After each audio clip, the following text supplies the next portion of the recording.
ഇനി നമ്മൾ പരീക്ഷയുടെ ഒരുക്കങ്ങളിലേക്ക് പോകുമ്പോൾ വിദ്യാർത്ഥികൾ ഇപ്പോൾ തന്നെ പരീക്ഷാ ഹാളുകളിലേക്കൊക്കെ എത്തിയിട്ടുണ്ട്. MS അനീഷ് കുമാറാണ് വാർത്തയുടെ വിശദാംശങ്ങളുമായി ചേരുന്നത്. അനീഷ്, ഏറെ ആശങ്കയുണ്ടായിരുന്നു രക്ഷിതാക്കൾക്ക്. ആ ആശങ്ക അവസാനിച്ചു എന്നൊന്നും പറയാൻ പറ്റില്ല. കാരണം നന്നായി പരീക്ഷ എഴുതിയ കുട്ടികൾക്ക് ഇനി നടക്കാൻ പോകുന്ന പരീക്ഷ പ്രയാസമാകുമോ എന്ന ആശങ്കയുണ്ട്. അതേസമയം കഴിഞ്ഞ പരീക്ഷ പ്രയാസമായവർക്ക് ഒരു പരിധിവരെ ആശ്വാസവുമാണ് ഈ പരീക്ഷ എളുപ്പമാകും എന്നുള്ള പ്രതീക്ഷ. എന്താണ് ഇപ്പോഴത്തെ ഒരു സാഹചര്യം അനീഷ്?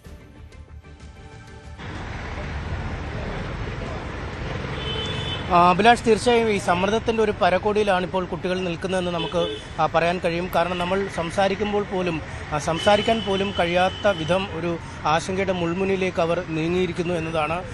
ആദ്യഘട്ടത്തിൽ പരീക്ഷ എഴുതിയപ്പോൾ അതോടുകൂടി ഈ വർഷത്തെ പരീക്ഷ അവസാനിച്ചല്ലോ, അല്ലെങ്കിൽ ഇത്ര നാളുകൾ നീണ്ട ഒരു തയ്യാറെടുപ്പിന് അറുതി വന്നല്ലോ എന്നൊക്കെ കരുതി നിൽക്കുന്ന ആളുകളുടെ മുന്നിലേക്കാണ് പരീക്ഷ ഒഴിവാക്കിക്കൊണ്ടുള്ള അല്ലെങ്കിൽ റദ്ദ് ചെയ്തുകൊണ്ടൊരു ഉത്തരവ് ഇറങ്ങിയത്. നമ്മളിപ്പോൾ നിൽക്കുന്നത് കോഴിക്കോട് നഗരത്തിലെ നടക്കാവ് സ്കൂളിലാണ്. അവിടെ നേരത്തെ തന്നെ അതീവ സുരക്ഷിതമായി ചോദ്യക്കടലാസുകൾ എത്തിക്കുന്ന ദൃശ്യങ്ങൾ നമുക്ക് ലഭിച്ചിരുന്നു. അത് അർദ്ധസൈനിക വിഭാഗത്തിൻ്റെയൊക്കെ ഒരു സാന്നിധ്യത്തിൽ അവരുടെ സുരക്ഷയിലാണ് ഈ ചോദ്യപേപ്പർ കൊണ്ടുവന്നത്. നേരത്തെ തന്നെ കേന്ദ്ര സർക്കാർ വ്യക്തമാക്കിയിരുന്നു 3 തലങ്ങളിലുള്ള സുരക്ഷ ഇത്തവണ നടപ്പിലാക്കും. ഒന്ന്, ഈ ചോദ്യപേപ്പർ തയ്യാറാക്കുന്നതുമായി ബന്ധപ്പെട്ട അല്ലെങ്കിൽ അതിൻ്റെ ഒരു ചോർച്ച പോലുള്ള കാര്യങ്ങൾ വരാതിരിക്കുന്നത് ഉറപ്പുവരുത്തിയുള്ള ഒരു രീതിയിലെ സുരക്ഷാ നടപടികൾ. മറ്റൊന്ന്, ഈ ചോദ്യക്കടലാസുകൾ ഈ പരീക്ഷാ കേന്ദ്രങ്ങളിലേക്ക് എത്തിക്കുമ്പോൾ അത് പ്രത്യേക വിമാനത്തിലാണ്, അതായത് സാധാരണ ലോജിസ്റ്റിക്സ് മാർഗങ്ങളൊന്നും ഉപയോഗിക്കാതെ നേരിട്ട് സൈന്യത്തിൻ്റെ ഒരു സുരക്ഷയിൽ ഒരു വിമാനത്തിലാണ് അതത് സംസ്ഥാനങ്ങളിലേക്ക് എത്തിക്കുകയും പിന്നീട് അവിടെ നിന്നും അർദ്ധസൈനിക വിഭാഗത്തിൻ്റെ സുരക്ഷയിൽ ഈ ചോദ്യ കടലാസുകൾ പരീക്ഷാ കേന്ദ്രത്തിലേക്ക് എത്തിക്കുകയും ചെയ്തു. ഇതിനുശേഷം ഈ പരീക്ഷാ കേന്ദ്രത്തിനുള്ളിലും പഴുതടച്ച സുരക്ഷാ ക്രമീകരണങ്ങൾ ഏർപ്പെടുത്തിയിട്ടുണ്ട്. ഈ സ്കൂളിനുള്ളിലേക്ക് മറ്റു പുറത്തുനിന്നുള്ള ആരെയും കടത്തിവിടുന്നില്ല. പരീക്ഷാ സമയം ആരംഭിക്കുന്നതിന് മുമ്പ് ഏതാണ്ട് 11 കൂടിയാണ് കുട്ടികളെ അകത്തേക്ക് പ്രവേശിപ്പിക്കുക. അതിനു മുമ്പ് ഒരാളെ പോലും അകത്തേക്ക് പ്രവേശിപ്പിക്കുന്നില്ല. കർശനമായ സുരക്ഷ ഏർപ്പെടുത്തിയിട്ടുണ്ട്. ഒപ്പം ഈ സ്കൂളിനുള്ളിലേക്ക് കൊണ്ടുവരാൻ കഴിയുന്ന സാധന സാമഗ്രികളുടെ ഒരു വിശദമായ പട്ടികയും പുറത്ത് പ്രദർശിപ്പിച്ചിട്ടുണ്ട്. അതിൽ ഈ മൊബൈൽ ഫോണുണ്ട്, ഇയർഫോണുണ്ട്, ടെക് പെന്നുണ്ട്, പെൻഡ്രൈവ് ഉണ്ട്, paper chits, eatables, jewellery, watch, purse, goggles, camera, അതായത് വസ്ത്രം ഒഴികെ മറ്റൊരു സാമഗ്രികളും അകത്തേക്ക് പ്രവേശിപ്പിക്കാൻ കഴിയാത്ത വിധം സുരക്ഷ ഏർപ്പെടുത്തിയിരിക്കുന്ന ഒരു സാഹചര്യം.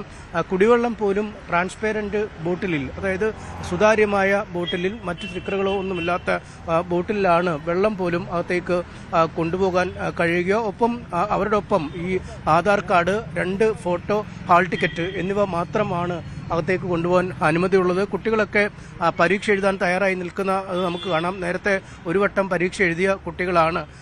അവർ വീണ്ടും എഴുതുമ്പോൾ പരീക്ഷ ഇനിയും 2ാം വട്ടം വരാൻ പോവാണ്. എങ്ങനെയുണ്ട് നിങ്ങളുടെയൊക്കെ പേരൻസിൻ്റെ ഒരു അവസ്ഥ? എങ്ങനെയുണ്ട്?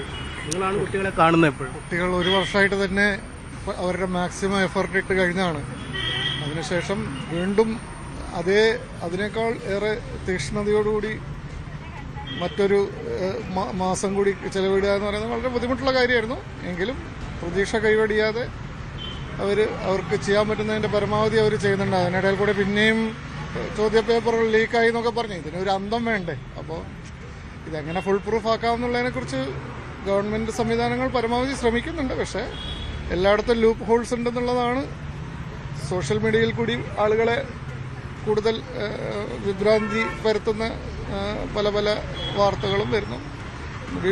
നന്നായി എഴുതിയ കുട്ടികൾക്കാണ് വീണ്ടും ഒരു ആശങ്ക വരുന്നത്. അവർക്കിനി അടുത്തത് എങ്ങനെ? ഒരിക്കലും നല്ലതായിട്ട് എഴുതിയ കുട്ടികൾക്ക് അടുത്തത് ചിലപ്പോൾ ആ ഒരു പർട്ടിക്കുലർ ഡേ ആണിത്. ഒരു മറ്റ് പരീക്ഷകളെ പോലെ ഒരു സ്ട്രക്ചേർഡ് കോഴ്സിന് ശേഷം എഴുതുന്ന 4-5 പേപ്പറിനെ ബേസ് ചെയ്തിട്ടല്ല, ഒരു സിംഗിൾ ഡേയിൽ അയാളുടെ പെർഫോമൻസ് മാത്രമാണ് നോക്കുന്നത്. അപ്പോൾ ആ ഒരു കൊല്ലം എത്രത്തോളം വർക്ക് ചെയ്തു എന്നുള്ളതൊന്നും ചിലപ്പോൾ ഇതിൽ റിഫ്ലക്ട് ചെയ്തോളണമെന്നില്ല. അപ്പോൾ അതിലൊരു ലക്ക് ഫാക്ടർ നല്ലോണം ഉണ്ട്, ടൈം മാനേജ്മെൻറ്റ്, ഇതെല്ലാം. അപ്പോൾ ആ ഒരു പർട്ടിക്കുലർ ഡേ ഒന്നും വേണ്ട. ഇപ്പോൾ പനിയുടെ സീസണാണ്. എത്ര കുട്ടികൾ പനി പിടിച്ചിരിക്കുന്നുണ്ട്. എൻ്റെ മകൻ പനി പിടിച്ചിരിക്കുകയാണ്, കുട്ടിയാണ് എഴുതാൻ വന്നിരിക്കുന്നത്. അപ്പോൾ അതുപോലെ പല ആളുകൾക്കും പല പ്രതിസന്ധികളുണ്ടാവാം. അപ്പോൾ ആ ഒരു പർട്ടിക്കുലർ ഡേ എന്ന് പറയുന്നത് വളരെ ക്രൂഷ്യലാണ്. അതാണ് ഈ കുട്ടികൾക്ക് പല ഘടകങ്ങൾ, അതാത് ദിവസത്തെ സാഹചര്യങ്ങളാണ്. എങ്ങനെയുണ്ട് പരീക്ഷ എഴുതാൻ പോകുമ്പോൾ? ആദ്യം എഴുതിയ പോലത്തെ തന്നെ ടെൻഷനാണ് ഇപ്പോൾ? ടെൻഷനുണ്ട്. എന്തായാലും കുറച്ചുകൂടെ ടഫ് ആക്കുമെന്നൊരു പേടിയുണ്ട്. കാരണം ആദ്യത്തെ കുറച്ച് ഈസി ആയിരുന്നല്ലോ. അപ്പോൾ നല്ല ലെവല് കുറച്ച് കൂട്ടി വരുമോ എന്നൊരു ടെൻഷൻ. നിലവാരം കുറച്ചുകൂടെ വർദ്ധിപ്പിക്കും. ചെയ്യാൻ മതി എന്നാ തോന്നുന്നത്. കഴിഞ്ഞ ഫേസിൽ എങ്ങനെ ഉണ്ടായിരുന്നു? കഴിഞ്ഞ ഫേസ് കുറച്ച് ഡയറക്റ്റ് ആണ്, എല്ലാം ഭയങ്കരമായിട്ട് ആലോചിച്ചെടുത്തേണ്ട ടൈപ്പ് ആയിരുന്നില്ല. ബയോളജി ഒക്കെ ഡയറക്റ്റ് ആയിരുന്നു. അപ്പൊ ഈ പ്രാവശ്യം കുറച്ചുകൂടി ഡീപ്പായിട്ട് ഒക്കെ വരുമോന്നൊരു കുറെ ടൈം എടുക്കുമെന്നൊരു ഡൗട്ടുണ്ട്. എത്രാമത്തെ തവണ ഇപ്പൊ എഴുതുന്നത്? ഞാനിത് റിപ്പീറ്റാണ്. അപ്പം ഡോക്ടർ ആവണമെന്നുള്ള ആഗ്രഹത്തിൽ തന്നെ അത് തന്നെ വരുന്നത്, അതന്നെ ഇത് തന്നെ നിൽക്കുന്നത്. വേറെ ഒന്നിലോട്ട് പോകാൻ തോന്നുന്നില്ല, വേറെ അതിലേക്ക് ഒരു താല്പര്യം വരുന്നില്ല, ഇൻട്രസ്റ്റ് ഇല്ല, ഇത് തന്നെ വേണമെന്നാണ്. കഴിഞ്ഞ തവണ ലീക്കായെന്ന് അറിഞ്ഞപ്പം എന്ത് തോന്നി? വലിയ വിഷമം തോന്നിയോ? ലീക്കായി എന്ന് പറഞ്ഞപ്പോൾ ആദ്യം നല്ലൊരു സ്കോർ ഉണ്ടായിരുന്നു കാൽക്കുലേറ്റ് ചെയ്തപ്പോൾ. അപ്പോൾ നല്ലൊരു ഈ പ്രാവശ്യം എന്തായാലും കിട്ടും എന്നുള്ള നല്ല ഹാപ്പി ആയിട്ട് നിൽക്കുന്ന ടൈമിലാണ് പറഞ്ഞത് ലീക്കായി, ഇനിയും ഉണ്ടാവുന്ന എക്സാം എന്ന് പറഞ്ഞത്. അപ്പോൾ എന്തായാലും കോൺഫിഡൻറ്റോട് ഒരു ഇത്തവണ എഴുതും, ഉറപ്പായിട്ടും കിട്ടും അല്ലേ? എഴുതാൻ ആണോ? ഫസ്റ്റ് പേജിൽ എങ്ങനെ ഉണ്ടായിരുന്നു? ഞാൻ ഫസ്റ്റാണ് എഴുതുന്നത്. പിന്നെ പേപ്പർ ലീക്കായതിനു ശേഷം രണ്ടാമത്തെ പ്രാവശ്യം അത്. അപ്പോൾ എന്തായാലും വിഷമം ഉണ്ടായിരുന്നു. കോച്ചിങ് ഒക്കെ കിട്ടിട്ടോ? കോച്ചിങ്ങിനൊന്നും പോയില്ല. +2 ഇപ്പൊ കഴിഞ്ഞിട്ടേ ഉള്ളൂ. കഴിഞ്ഞ് അപ്പം തന്നെ എഴുതിയിട്ടുണ്ട്. ആദ്യത്തെ തവണക്കാളും കുറച്ചുകൂടെ ബെറ്റർ ആക്കാൻ പറ്റും അത് പ്രതീക്ഷയുണ്ട്. ചിലത് അങ്ങനെയാണ് അഭിലാഷ്, ആദ്യ ഫേസിൽ വലിയ പരിശീലനം ഒന്നും ലഭിക്കാതെ എഴുതിയ കുട്ടിയാണ്, അതുകൊണ്ട് ഇത്തവണ മെച്ചപ്പെടുത്താൻ കഴിയുമെന്ന് പ്രതീക്ഷയുണ്ട്. അതെ, അതാണ് കോഴിക്കോട് നിന്നുള്ള സാഹചര്യം. ഇനി കൂടുതൽ വാർത്തകൾക്ക് News 18 Keralam YouTube channel subscribe ചെയ്യുക.